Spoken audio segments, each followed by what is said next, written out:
좋은 아침입니다. 하나님께서 오늘도 이 고린도전서 말씀을 통해서 우리에게 오늘 하루를 살아갈 지혜를 주시기를 소망하는 마음으로 같이 생각해 보도록 하겠습니다. 오늘은 고린도전서 3장 10절부터 15절까지의 말씀입니다. 먼저 오늘 본문에서 바울은 자기 자신 스스로를 이 지혜로운 건축자라고 그렇게 이야기를 하면서 시작을 하고 있습니다. 건축자는 이 건축 공사를 감독하는 사람을 말하죠. 신앙과 건축을 연결시켜서 우리 그리스도인들의 삶이 어떠해야 하는지에 대해서 가르쳐주고 있습니다. 먼저 본문 10절의 말씀을 보시면 내게 주신 하나님의 은혜를 따라 내가 지혜로운 건축자와 같이 터를 닦아두매라고 말씀을 합니다. 스스로 지혜로운 건축자다. 내가 그래서 터를 닦아두었다 라고 이야기를 합니다. 그러니까 일종의 기초 공사를 했다라는 사실이겠죠. 또 11절 말씀해 보시면 교회의 터가 누구인지에 대해서 분명하게 말씀해 주고 있습니다. 그 터는 누구입니까? 이 터는 곧 예수 그리스도다라고 말씀하고 있습니다. 바울이 닦아놓은 그 예수 그리스도라는 터 위에 교회가 섰다라는 거죠. 다른 기초로는 이제 교회가 설 수가 없는 겁니다. 예수 그리스도를 믿음으로만 구원을 받고 의롭다함을 받을 수 있는 거고 또 하나님의 자녀가 된다라는 이 진리를 약화시키고 왜곡시키는 것이 있다면 용납될 수가 없다라는 것을 의미하는 거겠죠.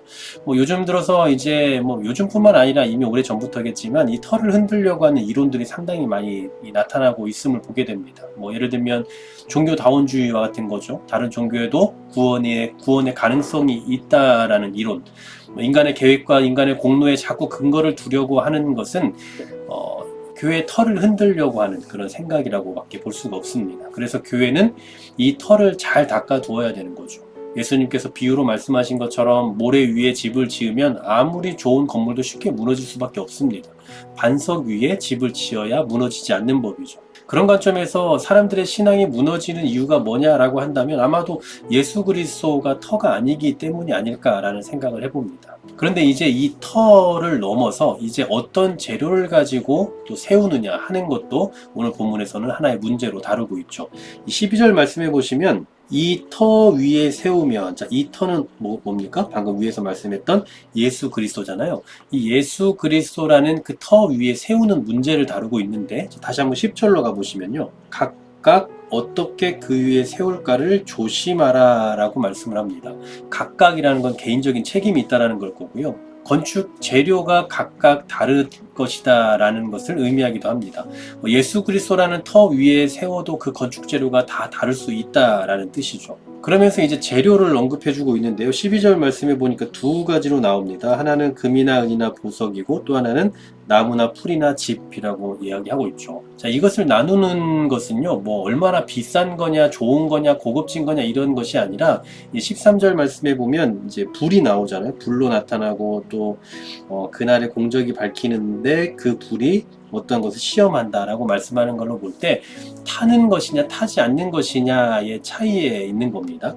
그러니까 꼭 금이고 은이고 보석 이런 거는 어떤 그 귀금속이니까 좋은 거고 나무나 풀이나 짚은 값싼 거니까 나쁜 거다 이런 의미에서가 아니라 이제 불을 근거로 말하고 있기 때문에 이제 이렇게 두 가지로 나뉘고 있는 걸 볼 수 있습니다. 그러니까 오늘 본문은 굉장히 중요한 두 가지를 말해주고 있다라고 볼 수 있어요. 하나는 터를 잘 닦아야 된다라는 거죠. 예수 그리스도만이 교회의 유일한 터 아니겠습니까? 예수 그리스도가 아니면 구원이 있을 수 없고 예수 그리스도 외에 진리가 없다라고 말하는 그 분명한 터를 우리는 가지고 있어야 되죠. 그리고 또 한 가지, 여기에서 끝나는 것이 아니라 이 터 위에 건축을 잘 해야 된다는 거예요. 그래서 오늘 본문에서 말씀하고 있는 것처럼 지혜로운 건축자라고 얘기하잖아요. 우리 스스로 우리 삶 속에서 이 신앙의 이 여정 가운데서 지혜로운 건축자가 되어야 되는 겁니다. 그럼 이 지혜로운 건축자가 되려면 뭐가 필요하겠습니까? 필수적으로 건축 재료가 필요하겠죠. 근데 그 건축 재료를 어떻게 해야 된다고요? 잘 써야 된다는 거죠.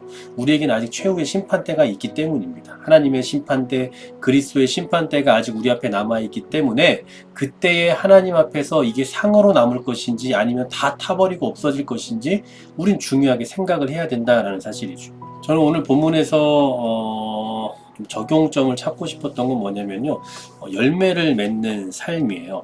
그러니까 우리가 좋은 터 위에 건축을 하는 거잖아요. 결국은 이제 무언가를 짓고 무언가를 만들어내야 하는 것인데, 이렇게 만들어내는 것은 결국은 우리에게 있어서 어떤 삶의 결과잖아요. 열매일 수 있습니다. 우리가 씨 뿌리는 비유에서 보면 알 수 있다시피 세 가지 밭의 문제가 뭡니까? 돌밭이 있고 길가가 있고 가시떨기가 있잖아요.